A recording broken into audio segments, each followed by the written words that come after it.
Now, a 24-year-old man from Cambridgeshire is holding a charity concert to raise vital funds for Cordwell children. Now, organist Jamie Robertson will play classical film score pieces by Hans Zimmer, Ennio Morricone, Debbie Wiseman, and many, many more. Now, he's going to take to the stage at the Old Independent Church in Haverhill.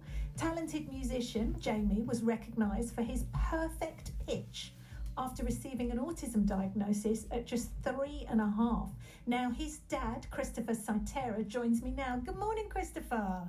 Good morning. Tell me about Jamie. Tell me about him and his diagnosis. Well, when he was first diagnosed, we were devastated, and the suggestion that Jamie was never going to be able to speak or interact or go to a mainstream school or get a job was a complete shock, as it is to all parents who receive that diagnosis. But my late wife, Rhona, being a fighter, she was never going to accept that. And so she quickly convinced me that there was much that could be done, especially in nutrition and behavioral therapy. And although these things are not a cure, they could give Jamie a chance to be a net contributor to society when he became an adult. When was this, when you were told this? What we're talking, in the noughties? Well, he was born in 2001, Yeah. So yes, it would be the noughties. Yes, that's right, about the mid-noughties. Wow. Being in Cambridge all the time, it's the centre of excellence for Yeah. much research and medical things. So, you would expect that to be the mainstream normal advice. Well, I was going to say, Christopher, if you were telling me, for someone like me, born in the late 60s, that was the advice maybe given to my parents, I would get that. But Jamie's 24 now, and this was the advice given to you in the noughties. I thought that we were a bit more hopeful and a little less bleak, but that's only 24 years ago. Yeah, not really changed much, I'm afraid, Babs. Really? And you're left on your own as parents, really, and it makes it very hard. Now we were in a better position than most parents in that we had more resources. We stayed together. That's really important. That one parent was working and the other was dedicated entirely to the child and not working. Without that sort of setup, Yeah. we would never have been able to get Jamie to progress. He was our only child as well, so we put absolutely everything into him. And was Rhona, was that her mission? Was that where Yes. she just said, no, I'm not having this. We're going to do the best that we can by Jamie and give him every opportunity. Absolutely, it was her mission. She made it her life, really, her life's work. Wow. And it was really like 5 full-time jobs rolled into one. Yeah. She did everything. She was already an excellent cook. She knew a lot about nutrition. So she changed his diet, which made big changes to his behavior, whilst giving him all the nutrients. She took on all of the education authorities to make sure that he got an adequate education by the law. And most parents don't know how to do that or don't have the resources. She took on all of the management of all of the different therapies that we use for everything from sensory integration to behavioral therapy. She was a force of nature. Yeah, absolutely. She really was. And, Well, that work and that love from the both of you, because, you had to work and that allowed her to pour into Jamie, clearly. Now, the benefits of that, Jamie has gone on to achieve the highest heights in music, hasn't he? Yeah, well, perhaps not the highest yet. I would say he's only at the very beginning of his career, so there's a way to go. And we must remember that it's very, very difficult to make a living out of music these days. It's much harder than it used to be. Those that do make a living out of music use teaching as one of the strands. They might do some piano teaching or something on the side. Now, Jamie can't do teaching because he has a receptive language disorder and an expressive language disorder because of his autism. So that strand of income is knocked out. So making a living out of music becomes even more difficult for someone like him, despite his talents.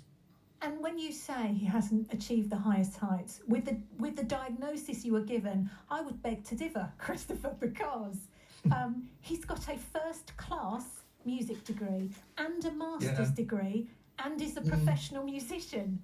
I would beg to differ, sir. Oh, I'm glad you do. Yeah, I would say, well, you're right on all of those things, but he's only at the very, very start of his career. And I'm a cautious person, so I don't like to make exaggerated claims. So I'm sort of hopeful, reasonably confident that he can make a career. There's just a lot of work to do. Maybe it might be helpful to go back a bit and explain how he got here. Well, I was just going to ask you about how Caudwell Children supported Jamie when he was younger. Yeah, they very much did. And it was part of the wide-ranging support network that my wife put into place. So from Caudwell, they were different from other charities and other organisations because they gave practical support, whereas others just said, just raise awareness. Raising awareness is not a bad thing, but it doesn't help the parents, and really. And once you've got a diagnosis, raising awareness, how does that help the child? And the message we got from other charities was things like, well, they're just different, and you have to get people to respect the differences. That doesn't help.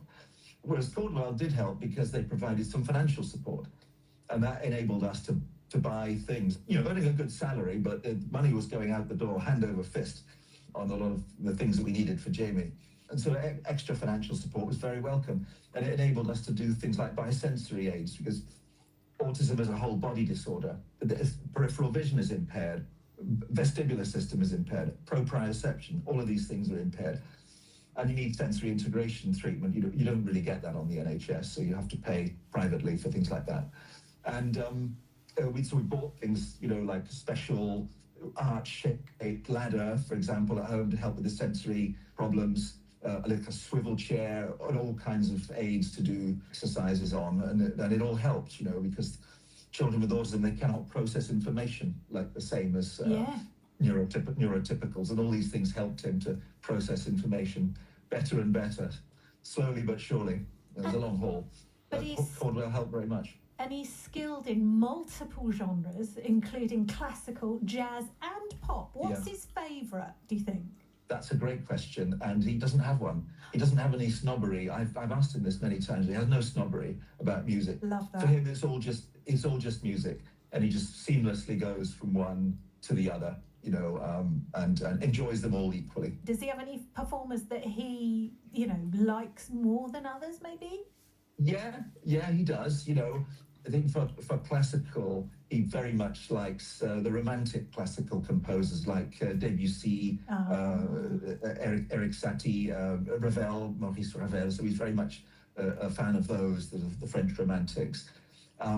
For jazz, he's a big fan of Bill Evans, who was a jazz pianist who played with Miles Davis. Oh, wow. And for pop music, he likes, pretty much everything, the usual ABBA and the Beatles. But I'd say if he had to choose one, he'd probably choose Coldplay. Oh, wow, look at that. So this gig that he's going to raise money, I suppose to give back, really, which is a beautiful thing.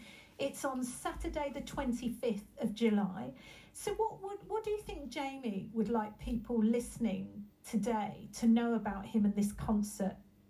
Right. I think number one thing he'd like people to know that a lot of this came about through Professor Adam Ockleford at Roehampton University. That may seem a strange answer. I'll have to elaborate. So my wife, when she was doing research on how to teach Jamie music, came across a book called In the Key of Genius by Professor Ockleford. And he had found someone with autism like Jamie, someone called Derek Paravicini, who was also blind, so even more disabled than Jamie. And Professor Ockleford had taught him the piano, and he found he had perfect pitch too. So when my wife read this book, she thought, I must speak to Professor Ockleford. So she, as usual, being Rhona, she went straight for Roehampton University switchboard. I must speak to Professor Ockleford. And she got through to him, and he agreed to teach Jamie. So it was a long trek down to Roehampton from Cambridge, every week. Yeah. For one piano lessons, it sounds crazy, but it really worked. And that's what really got Jamie motivated, because traditional methods were not motivating him enough. It then got him into a Saturday school for musicians at Greenwich called Trinity Laban, where he did classical. And Adam had taught him jazz. So that's why he continued both. And then separately, my wife had got him a really excellent organ teacher as well. So I think that's the first thing Jamie would want people to know. That he's got Professor Ockleford to thank, and the inspiration of Derek Paravicini. And Professor Ockleford's still doing his good work now. To this day. Yeah. I think Jamie would really like everyone to know that. So it's Jamie's going to perform in Haverhill on Saturday, the 25th of July. He's going to perform film on the organ in Haverhill. Whereabouts in Haverhill is it? It's the old independent URC in Haverhill, which is quite close to the town centre. Oh, yeah. Walking distance from the high street. It's a beautiful church, late Victorian, I think. And it was built when Haverhill was a prosperous place by textile merchants. And the organ itself is a memorial to one of those merchants who was very wealthy. It was built in 1901 by Binns & Co. And where can people get tickets, Christopher? From the Haverhill Arts Centre. If you just Google it, Haverhill Arts Centre film on the organ. And also you could look at Jamie's website where there's some video clips to get a preview of Jamie playing some film music on the organ on his website, which is jamierobertsonmusic.com. And from there are links to Jamie's Instagram and his YouTube channel. I love that. jamierobertsonmusic.com and the Haverhill Arts Centre. Thank you for talking so eloquently about your son and what a journey he's been on, and who knows where he's going to go next. It sounds brilliant. Thank you so much, Christopher. Thank you very much, Babs, for having me on the programme. That's all right. You're very welcome. Thank you. Have a lovely rest of your day. You too. Bye. Bye.